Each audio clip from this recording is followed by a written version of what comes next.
So good morning guys, mga ka-farmers, lahat ng farmers sa buong mundo. Good morning sa inyong lahat. Nandito tayo ngayon sa tanim nating atsal para mag-pruning.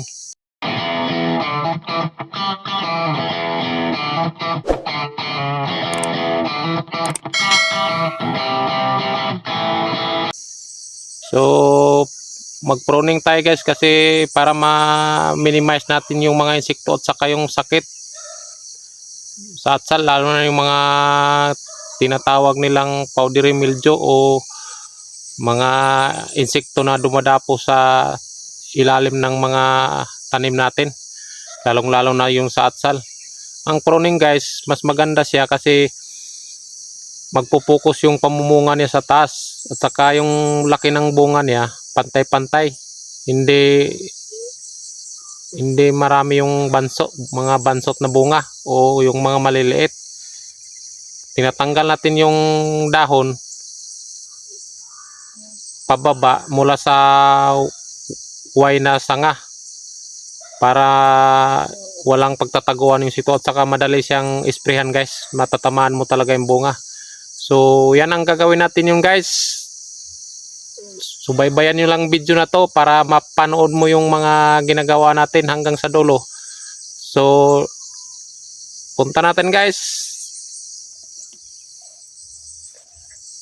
So ito na yung gagawin natin guys. So, mag-pruning tayo. Ito yung sinasabi kong pag nagpo-pruning. Ito. Mula dito sa Y na to. Yung formang sanga. Ganyan. Ganyan siya. Tinatanggal yung sanga o mga dahon pababa. Parang ganito. Madali lang yan guys. Ganyan mo lang. Para makita yung ano. Yan. Malinis na tingnan. Ito rin. So ang pruning guys, gaya ng sinasabi ko, yung mga dahon sa baba tinatanggal siya. Tapos yung mga insekto wala nang pagpataguan. Kung mag-spray ka ng pataas, matatamaan yung mga nagtatagong insekto dito kasi wala nang harang sa baba. Katulad nito. Pag ganito kasi guys, maraming dahon, nag-i-spray ka, yung mga insektong nakatago dito sa babang dahon, hindi mo matatamaan. Tapos pag gusto silang kumain, naakyat na lang yan sila dito sa albos, lalo na yung mga thrips at saka mites. Kaya mas mainam na tatanggalin natin guys. Ganyan. Kahit bata to guys, kaya niyang gawin. Kung may mga anak kayo na malakihan yung ano niyo, pwede mong ipatulong. Pagtanggal lang ng dahon. So yung mga dahon guys, pwede mong magdala ka ng sisidlan. Itapon mo. Kasi baka may mga fungi o bakterya na nandun na sa di pa nakadevelop. Tapos pag inaalis mo dyan, pag iniiwan mo lang dyan sa baba, yung mga insektong dumidikit dito, layo ng trips, di mo makikita sa mites yan. Aakyat yan pabalik dito sa taas. Yan guys. So ganyan lang guys. Oh, pakadali lang mag-pruning. Maglaro-laro ka lang. Ganyan oh. Yan. Pakadali lang. Yan. Ito na ko yun guys. So napruningan ko na yung isang araw. Yan puno na yan. Yan. Saka yung pag nagpo-pruning, na-pruning mo na yung atsal mo guys, maganda na si tignan. Lalo pag maraming bunga, yung atsal ko kasi kunti lang yung bunga kasi nalaglag dahil sa yung mahabang init. Naluluto yung mga bulaklak niya. Yan guys, so na-pruningan ko na. Yan. Pag nag-i-spray ka guys, matatamaan mo talaga yung bunga. Kaya maiiwasan mo yung pagdikit ng mga fungi. Natatamaan siya sa mga ini-spray mo. Tapos yung pag mag-repruting na siya guys, dito na siya magpo-focus lahat. Tsaka pantay-pantay na yung bunga niya. So yun guys, yung papakita ko sa inyo yung napruningan ko ng isang araw. Malinis na siya tingnan sa baba. Ano? Wala na siyang dahon. Bunga na siya. Tapos yung pag nag-i-spray ka guys ng pag napruningan na, pag pinapa-sprayhan mo yung ilalim ng dahon, matatamaan na kasi wala nang harang dito. So yun ang kagandahan ng pruning siya. Pruning, pagpo-pruning. So yan kitang-kita na yung bunga. Tingnan mo yung hindi na pruningan guys parang ang daming harang pag nag-spray ka, di mo basta-basta matamaan yung yung bunga niya tsaka ilalim ng dahon. Kaya ang gagawin natin guys, tatanggalin ito nga yun guys. Ito yung sinasabi kung na mga sanga na yun dapat tanggalin pag nagpo-pruning. May bunga na guys pero ang bunga nito guys sa umpisa lang yun malaki, pero pag pabayaan mo to, ang bunga niyan lahat na maliliit. Kaya yung ina-apply mong pataba dito sa lupa, mga side dress mo na fertilizer, kumakain din to siya guys. Tapos pati yung mga dahon dito sa baba na hindi naman siya napakinabangan, yung akyat sana na sustansya galing sa lupa na dadaan dito sa main stem niya, mababawasan.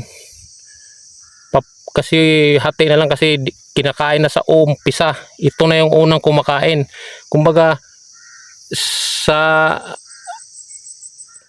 mangyari guys, parang tira na lang dito sa taas yung kinakain niya. Lalo na pag maraming dahon dito. Maraming dahon.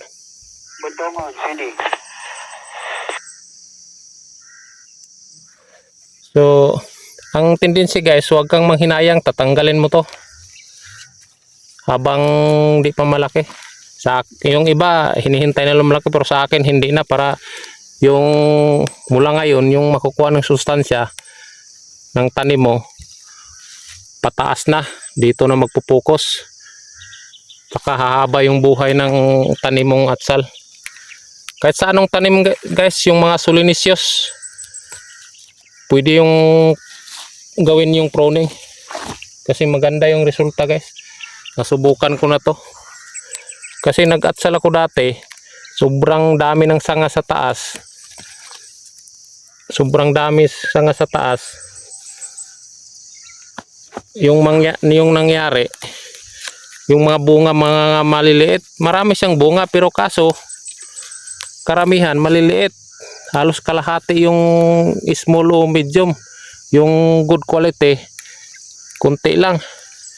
So kailangan kasi natin guys, pag mga atsal, kamatis o anumang solanaceous crop, kailangan good quality yung mga bunga para hanapin sa buyer. Katulad nito guys, ito yung pinaka example. Pag di mo na pruningan, tingnan mo yung kuha niya, may mga bunga siya guys, pero hindi mo siya nakikita basta-basta kasi ang gulo ng sa baba niya lahat, magulo tingnan.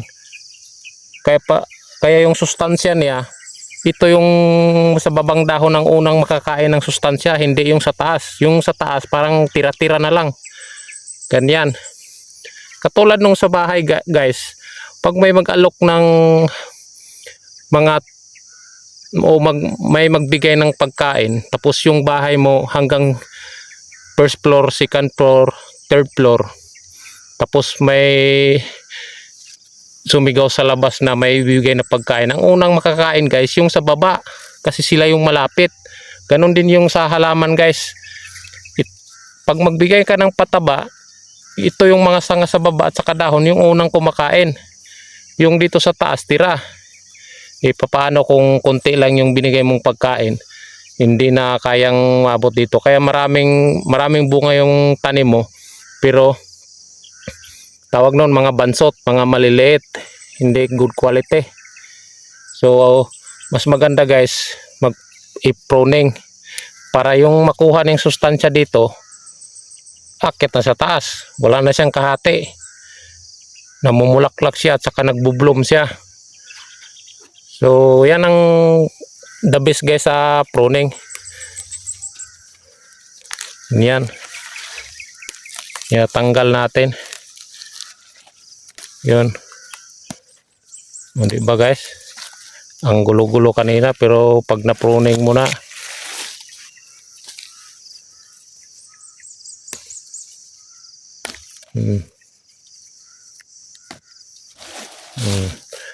yan, yun ang the best guys sa pruning. Yun ang ginagawa ko sa tanim ko para mas maganda tingnan, saka namumulaklak. Yan guys, oh, marami sa siyang bunga, oh. Pero pag tinatanggal mo yan dito sa baba, maganda na yan tingnan. Yan, tatanggalin natin yung sanga guys, oh. Ito, may bunga na, oh. Yan. Pero hindi ako nang hinayang yan guys, kasi babawi yung atsal guys.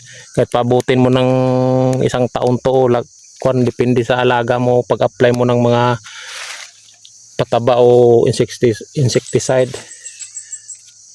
So yan lang muna guys ang topic na to yun ngayon guys. Update lang sa atsal natin, kasi ipapakita ko sa inyo sa sunod na video kung mag-repruting na to, para makita natin yung resulta talaga ng pruning. So yan guys, yun guys, naka-pruning tayo. So sana angat yung presyo ng atsal ngayon para makabawi tayo sa financing natin, kasi mahal na yung mga gamit, mga ina-apply nating mga pataba at saka insecticide, fungicide. So yan lang muna guys. Para sa susunod na video, abangan ninyo ang update sa ating tanim na atsal. Bye bye.